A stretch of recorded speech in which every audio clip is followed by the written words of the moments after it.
एक गांव में लक्ष्मी नाम की औरत अपने इकलौते बेटे राजू के साथ रहती थी। लेकिन राजू एक दिन रात में सो रहा होता है, तभी उसे उसकी माँ चुड़ैल के रूप में दिखाई देती है। चांडाल औरत, मैं तुझे नहीं छोड़ूंगी, मैं तुझे नहीं छोड़ूंगी। तभी राजू चौंक कर उठ जाता है और डर के मारे चिल्लाने लगता है, माँ माँ। राजू के डरने की आदत से उसकी माँ को राजू की बहुत चिंता होती है। फिर एक दिन, अरे ओ लक्ष्मी बहन, इतनी मेहनत करती हो, कुछ आराम भी कर लिया करो। क्या बताऊँ लखन भैया, राजू की पढ़ाई में काफी खर्चा हो रहा है, इसलिए इतनी मेहनत कर रही हूँ। एक बार राजू पढ़ लिख ले तो मुझे चैन आ जाए। तुम क्यों ना राजू की शादी करा दो, बहू आएगी तो आपका हाथ भी बटा देगी और राजू का भी ध्यान रख लेगी। बोल तो तुम सही रहे हो भैया, लेकिन राजू भी तो सुने, कहता है कि हम दोनों के बीच कोई आएगा तो हम अलग हो जाएंगे।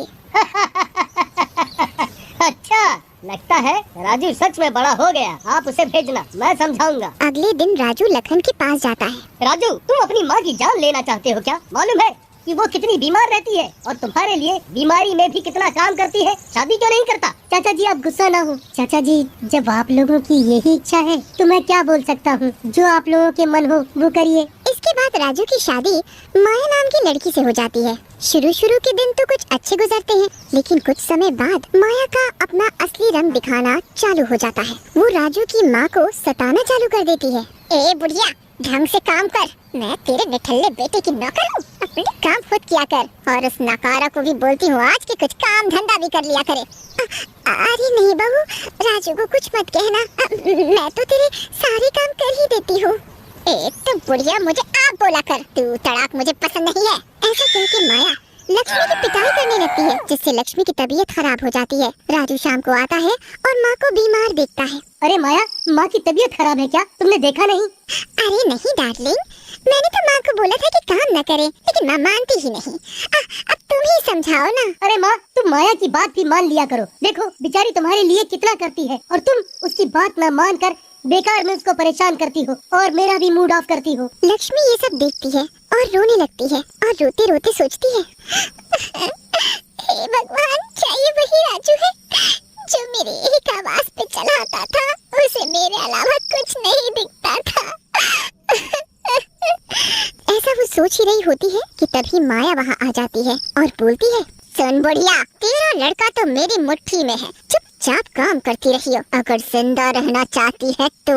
लक्ष्मी माया को गुस्से में देख के डर जाती है। ऐसा चल ही रहा होता है कि एक दिन लक्ष्मी माया को किसी दूसरे लड़के, जिसका नाम रोहन होता है, के साथ नदी किनारे बातें करते हुए देख लेती है। हाँ? हे भगवान, ये क्या?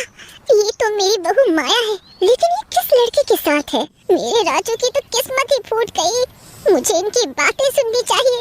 हाँ, मुझे इनकी बातें सुननी चाहिए। ऐसा कह के लक्ष्मी एक पेड़ के पीछे छुप के माया की बातें सुनने लगती है। डार्लिंग, कुछ दिन और, बस ये बुढ़िया मर जाए तो इस राजू को भी ठिकाने लगा देंगे। बात तो ठीक है डार्लिंग, लेकिन राजू को शक तो नहीं होगा? शक? और उस राजू को? तुम चिंता मत करो, वो तो अब मेरी मुट्ठी में है। जो मैं बोलूंगी वही करेगा। बस एक बार ये बुढ़िया मर जाए तो इस राजू के बच्चे को भी मार देंगे और हम एक हो जाएंगे। तभी लक्ष्मी पेड़ के पीछे से निकल के बाहर आ जाती है। उल्टा, लक्ष्मी, तुझे शर्म नहीं आती? मेरे भोले भाले राजू को धोखा देती है। आज तेरी सारी पोल पट्टी राजू के सामने खोल दूंगी। हाँ, राजू को सब बता दूंगी। माया एकदम से हैरान हो जाती है, लेकिन बड़ी बेशर्मी से बोलती है, बढ़िया, लगता है तूने सब देख और सुन लिया है। मेरी पोल पट्टी खोलेगी, लेकिन कैसे? ऐसा कहकर माया और रोहन लक्ष्मी को नदी में धक्का दे देते हैं और लक्ष्मी नदी में डूब जाती है। अरे नहीं, मर गई रे, तेरा नाश मिटे। राजू बेटा, बेटा बचाओ, मुझे कोई बचाओ। और फिर तैरना ना आने के कारण लक्ष्मी पानी में डूबकर मर जाती है। अरे माया, ये तो लगता है मर गई, अब क्या करें? अरे मरन दे खूसट बुढ़िया को।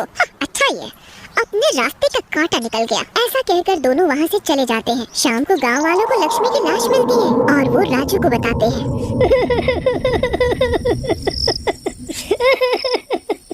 नहीं, ऐसा नहीं हो सकता, माँ नहीं मर सकती। बेटा, ये हो गया है, तेरी माँ अब इस दुनिया में नहीं रही। माँ की नदी में पैर फिसलने से मौत हो गई। अच्छी, अब जो होना था वो तो हो गया।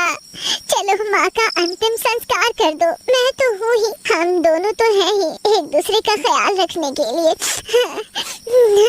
राजू अंतिम संस्कार करके आ जाता है। उधर माया राजू को मरने के लिए उसके दूध में जहर डाल देती है और जहर वाला दूध लेके आती है। अरे राजू डार्लिंग, चलो ना दूध पी लो। अब देखो, जो होना था वो तो हो गया। अब माँ को भी दुख होगा अगर तुम दुखी रहोगे। हाँ माया, तुम ठीक कह रही हो। ऐसा कह के वो दूध पीने के लिए गिलास पकड़ने जाता है, लेकिन उसे बड़ी जोर से झटका लगता है और वो गिर जाता है। वो दूध एक बिल्ली चाटती है और मर जाती है। ये देख के राजू बड़ा हैरान होता है। उसी रात राजू को अपनी माँ दिखाई देती है और वो राजू को सारी बात बताती है। राजू ये सब सुनकर बहुत दुखी होता है।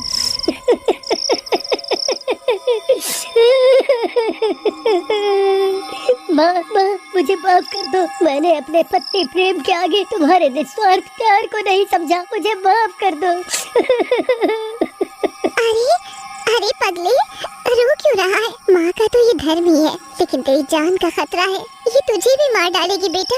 माँ, मैं इस माया को मार डालूंगा। इसने हमारी खुशियों को आग लगा दी। मैं इसे जिंदा नहीं छोड़ूंगा। पागल मत बन बेटा, मैं इसलिए तो वापस आई हूँ ताकि तू आराम से रह सके। मैं इस माया के लिए अकेले ही काफी हूँ। ऐसा कह के लक्ष्मी सोई हुई माया को उठा लेती है और नदी की तरफ ले जाती है। वहाँ रोहन पहले से ही बंधा होता है। अरे माया, उठ। मरने के बाद उठेगी क्या? यहाँ कैसे आई?